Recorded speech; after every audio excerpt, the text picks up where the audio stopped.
And the Ironing Board Project is one of those specific pieces of art. This one starts with the voices of ordinary women in the forms of letters, which are transformed to transferred to linens and eventually to the pages of books. Yeah, very interesting. And artisan Susan Mulder is here to share her work with us. And Susan, can you tell us a little bit about this project?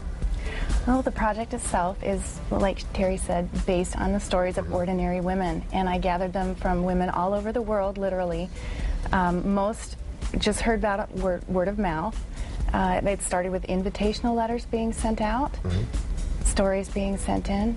I transferred them to letters that or transferred them to linens that I feel reflect the story in some way, so a way to capture it quickly.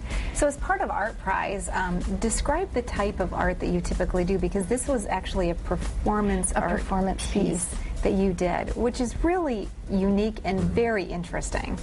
Well, typically I work in other mediums, but this particular one is I talk about the Ironing Board Project by ironing the linens. And it's a symbolic form of preservation, and also I do it with another person, and typically it's a younger woman, to symbolize the transfer of stories and history through generations.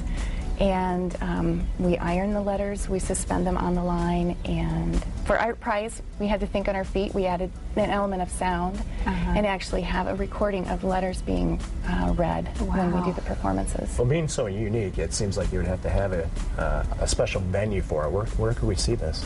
You can see the Ironing Board Project at the Civic Theater.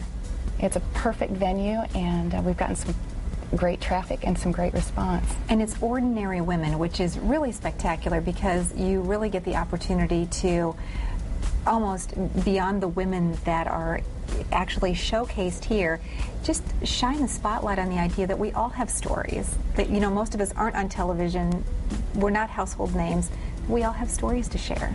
That's right, and one of my favorite responses is just to hear women talk.